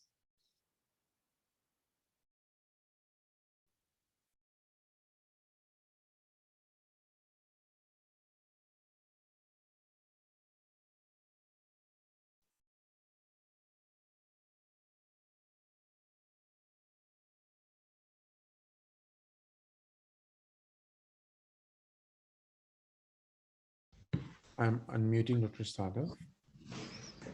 Hi, thank you, doctor. Okay, all right. Dr. Sadov, give me 1 minute. I'll give you the case. Sure, doctor.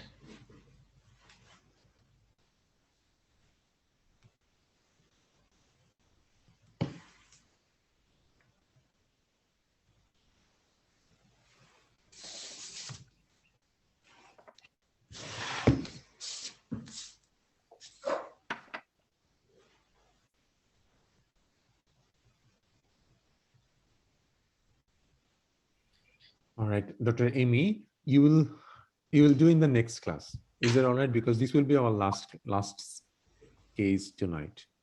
Okay, we don't have much cases left. You will be our first in our next role play session. Yeah. Sorry for that.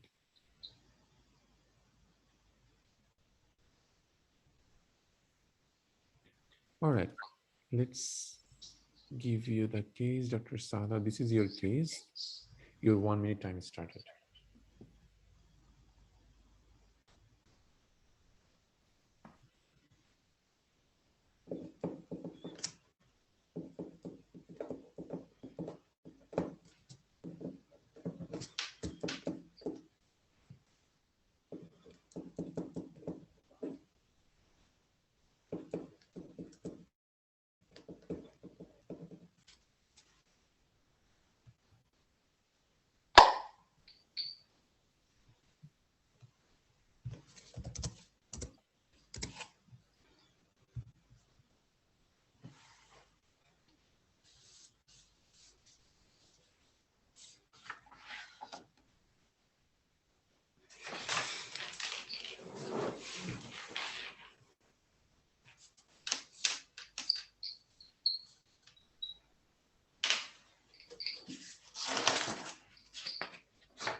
Hello, doctor. Can I check your ID, please? Yes, please. So this is the nurse wants to talk with you. The nurse name is Emma. You can start. Hi, Emma. I'm Dr. Sadar. Thank you for reaching me out. May I know what is your concern for today, please? Yes, doctor. So I just got this newborn who has been having this vomiting since birth. And the night doctor already has seen this kid, and he did some investigation. He also tried to insert a NG tube, which was failed. Okay. Thank you, Emma, for letting me know the details of the patient. I would like to ask some few questions from you to get a better insight about the case. I want to first of all ask, have you noticed how many times the child has vomited till now? As far as I have seen that it's been multiple times, even like I would say more than 10 times. Okay, thank you. And do you notice the color of the vomitus? It's kind of like whitish. Okay, and does it has any relation with the feed? Does mother started feeding the baby? Yes, mother started breastfeeding, and every time she's doing breastfeeding, the child has been vomiting. And it is going all around her or just on her body? Sometimes it goes all around, sometimes not. Okay, the child feels hungry after the feed? I'm not sure about that. Okay, thank you, Emma. And any other symptoms associated, like is there any fever you have noticed or any bulging of her tummy? No, there is no fever. Okay, and child is irritable, alert, or drowsy? The child seems quite irritable to me. Okay, and I would like to ask, is the heel prick test done? Yes, it was normal. Okay, and does the child scream also? Yes, sometimes. Okay, and does he draw up his legs while he's screaming? No, I haven't seen that. Okay, and have you noticed anything around Down syndrome features in the baby? No. Okay, and does you ask her mother how was her birth? Was it uncomplicated? Yes. Okay, and it was normal vaginal or vaginal birth? Normal. Okay, and does the mother done Down syndrome screening? Yes, it was negative. Okay, and okay, thank you for all your answers. And may I know the PEFE on card?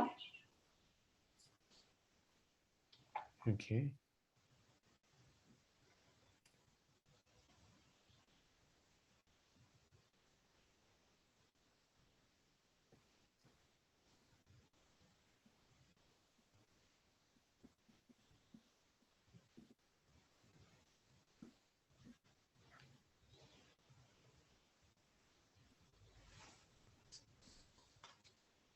Okay, thank you.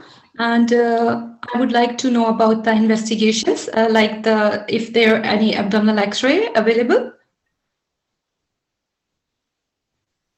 This is the abdominal X-ray.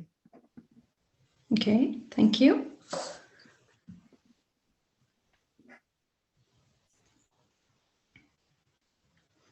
Okay.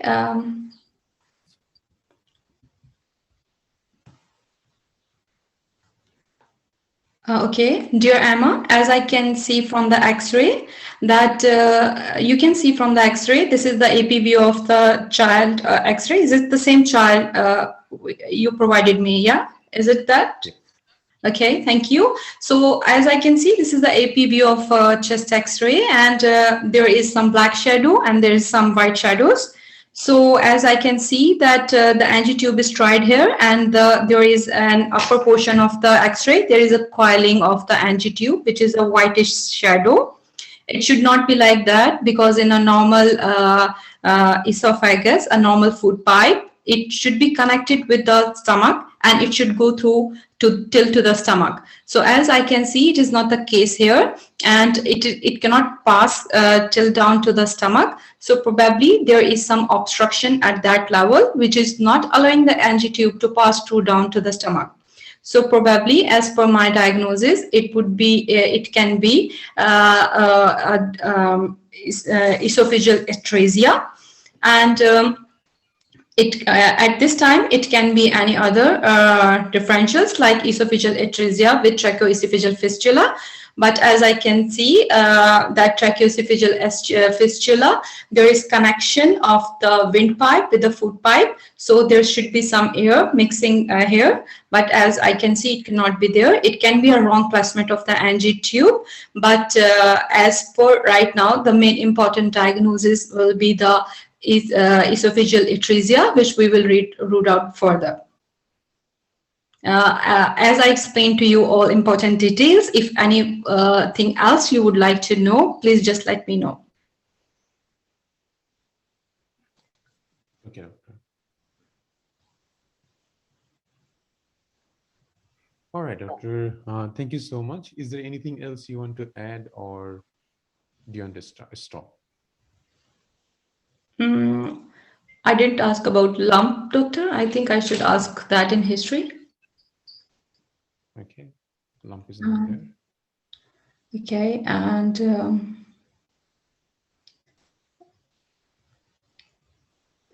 I didn't ask about stool or meconium. Yeah, that's okay. So yes, that was very important. The bowel habit, water works. Yeah, that I forget. Asking about, yeah, that's all right. And see that, like, that's why you finished really early. That means that in the history, there was something which was missing. That means, like, asking all the infection related causes is important.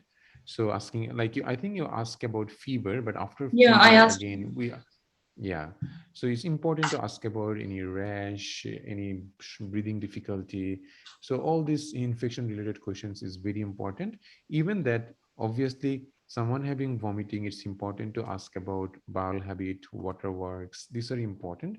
And then you should ask about any lump or bump in the tummy, especially in the groin. You rule out intussusception. That's really good. And in the binds, you asked most of the important things. Yeah, but one thing I have noticed, that you stopped suddenly in the history and you asked PEFE from the nurse. Something, it seems in that way. So nurse will not give you anything. It's the invigilator, or mainly invigilator will provide you every finding.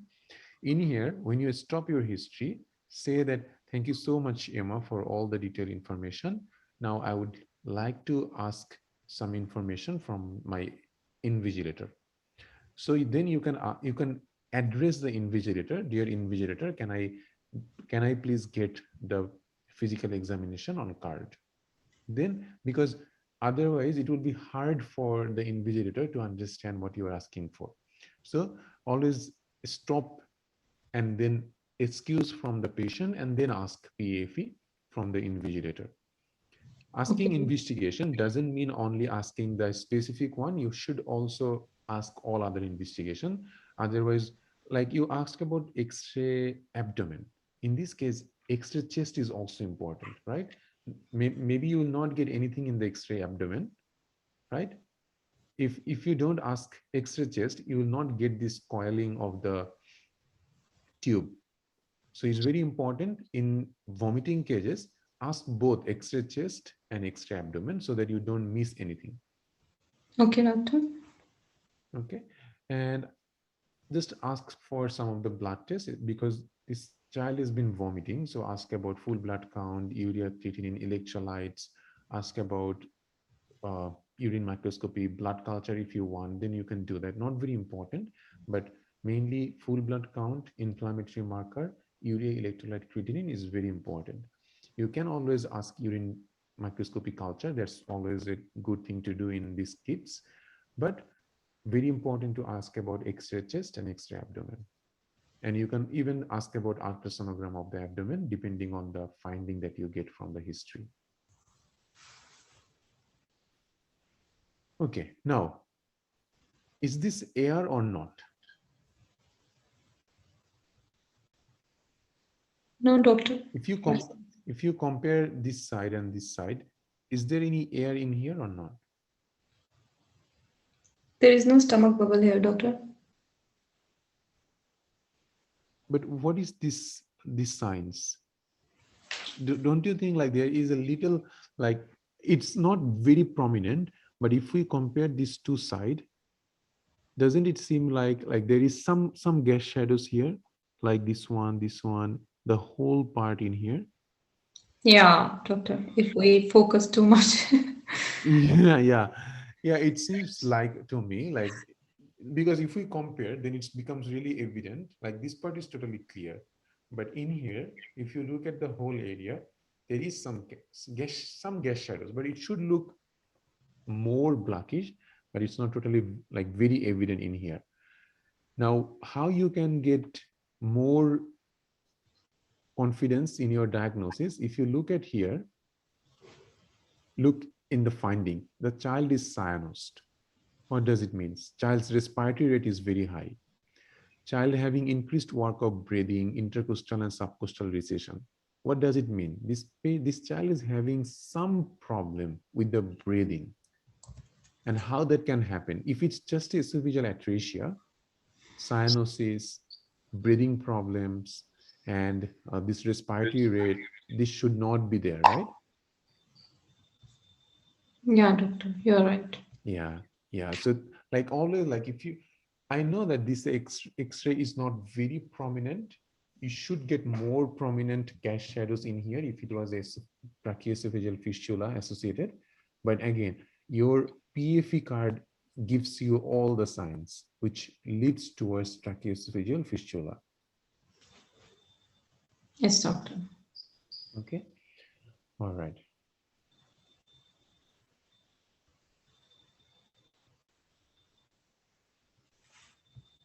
So I've got some questions, Dr. Rojan. Since the PE says the patient is distressed, they said that night doctor had seen the patient already. Do you need to address that? It's whatever night doctor has done, it did not work. So it's your job now to proceed. So you have to go, like you have to do everything to save this child because now you are the doctor in charge.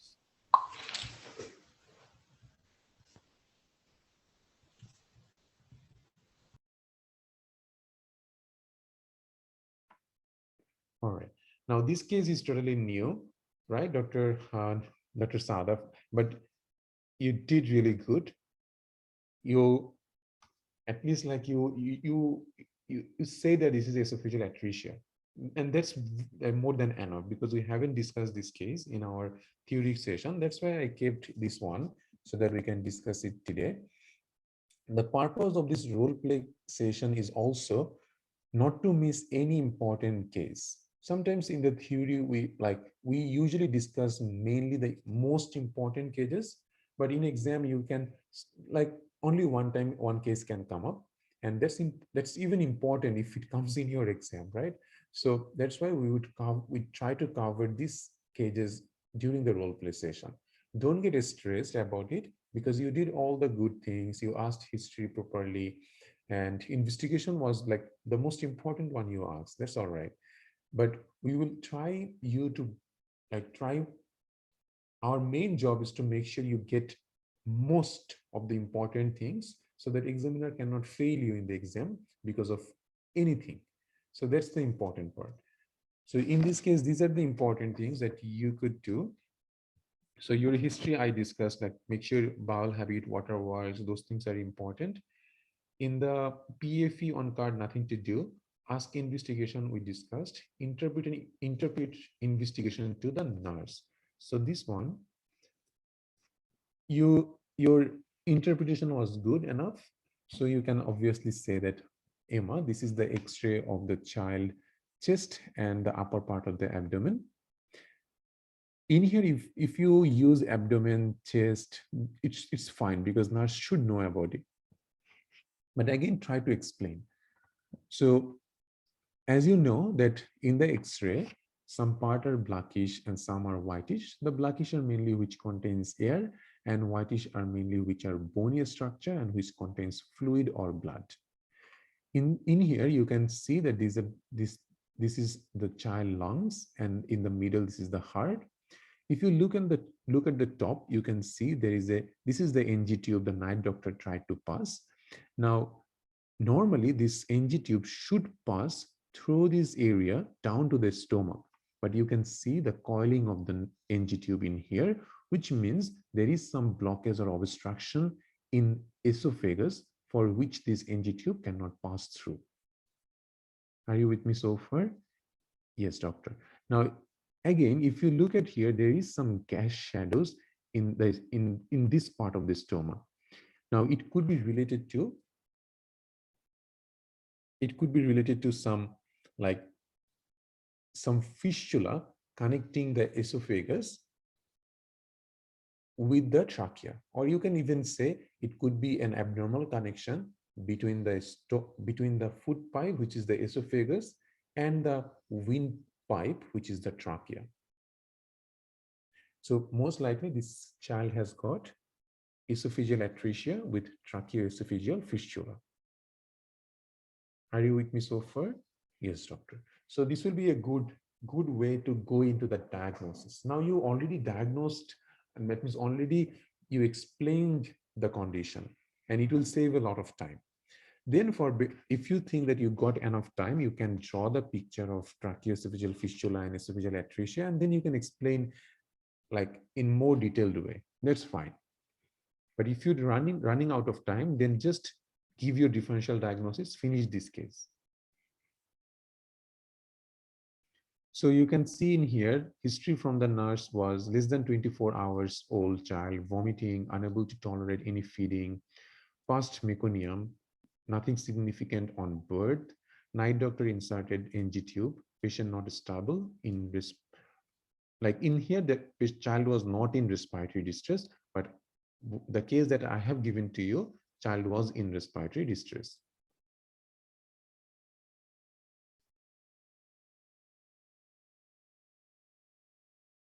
If you look at this one will give you a more better understanding. Esophageal atresia and tracheoesophageal fistula, most of the time, the commonest form is esophagus ending in a blind pouch, and then there is another esophagus which connecting to the trachea, causing the fistula. Sometimes you can get just an isolated esophageal atresia, but more common is the mix of atresia and fistula. So most common anatomy is upper esophagus ending in a blind pouch and tracheoesophageal fistula connected to the distal esophagus. I'll show you a picture, you will understand, don't worry. Sometimes this patient can have some associated anomalies, which we call vectoral association. Sometimes you may not even get it. The clinical feature is very important. If you suspect this child can have this fistula, you should ask a little bit more question. Mainly ask about, have you noticed any frothing or bubbling coming out of the mouth? Any cough? Have you noticed any bluish discoloration of the skin? Okay, is there any shortness of breath? These are the sign of fistula mainly. So cough, cyanosis, respiratory distress is more common if the child having tracheoesophageal fistula. Okay, diagnosis: inability to pass the NG tube or orogastric tube. How to differentiate esophageal atresia and combination of atresia and fistula? If it is a esophageal atresia, there will be gasless abdomen. That means you will not get any gas in the abdomen. You will only get that X-ray will show there is coiling of the NG tube in a blind pouch. So if there is no gash in the abdomen, that's only esophageal atresia. If you get gash in the abdomen, which can be in the stomach, can be in the intestine, you should think about fistula with atresia. Okay, so this is how you will differentiate in the exam. So these are the signs and symptoms. As you can see, child can have frothy white bubble coming out of the mouth, coughing and choking when feeding. Vomiting will be whitish, that means breast milk color. Child can get cyanosed, difficulty breathing. Even you can get a full round abdomen in this case. Now, if you go to this guideline, it's very easily they have explained what is esophageal atresia and what is tracheoesophageal fistula. It's from the RCH guideline.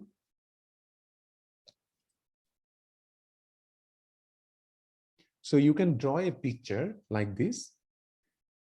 So if this is the most common presentation, as you can see, esophagus ending in a blind pouch, and the distal part of the esophagus is connecting to the trachea, causing the tracheoesophageal fistula. Okay, so draw this picture and then say that most likely this child has got esophageal atresia with tracheoesophageal fistula. Now, let me explain. So, esophagus is the food pipe through which food enters into the stomach. In esophageal atresia, the upper end of the food pipe ends in a blind pouch. So that's why the food and saliva and the breast milk cannot travel from the mouth to the stomach. That's why a child is vomiting every time mother is trying to breastfeed. Sometimes this atresia can have an abnormal connection with the windpipe known as trachea. As you can see here, the other end of the food pipe has connected with the windpipe. So this is the fistula or abnormal connection. So what happens in this case that anything child swallowing can end up in the lungs. Sometimes air breath, any air child is breathing can enter the stomach. That's why if you look at the X-ray, you can see some gas shadow in the abdomen of this child. So this is what is esophageal atresia with tracheoesophageal fistula. Then you give your other differentials. Clear? So your explanation is very important.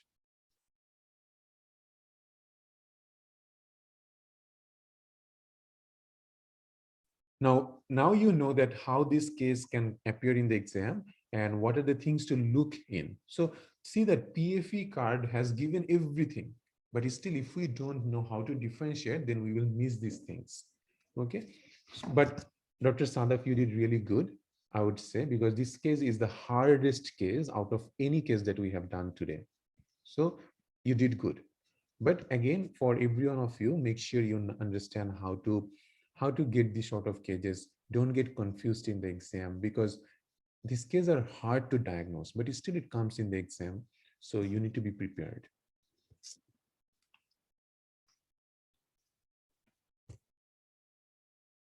All right. Any question?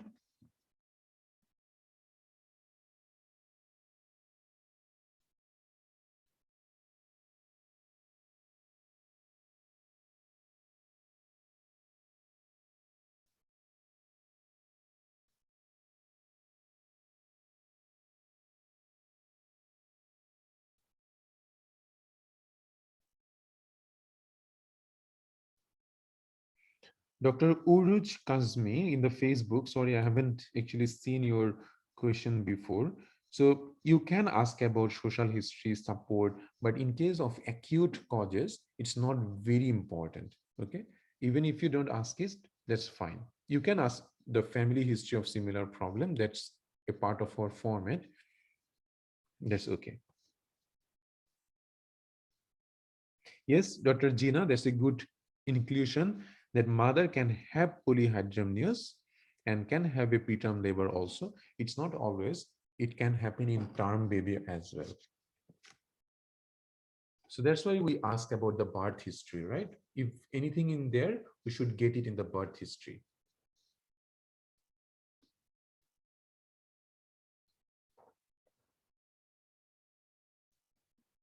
So this is supposed to be our last class of free 2-week session.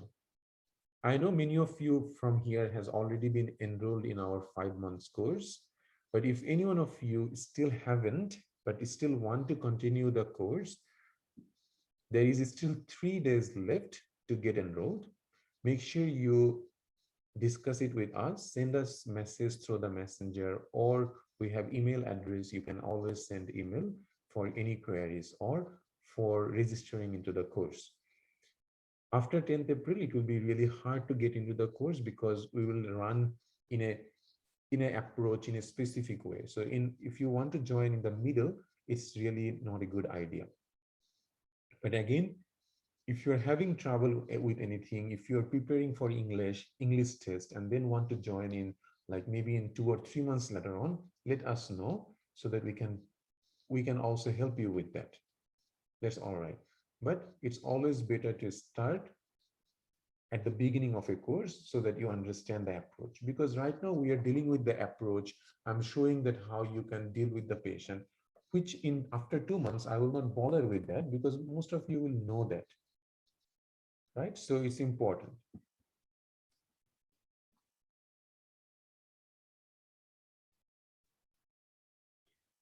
All right, so it was really good to have all of you in the same page. So thank you so much for joining our free sessions. From today, we will start our continuous course of the next 5 months. We already made a clinical group for the new batch. I understand that most of you have been already added to that group. If anyone haven't been added, but you have already paid for this course, make sure you send us a message so that we can add you. The course schedules, that means class schedules, will be given in your Facebook group. Maybe I'll update it tomorrow in the morning. Okay, it's already night, so I'll update it in the morning. Thank you all. Have a good night and prepare well. Pass this exam. Thank you all.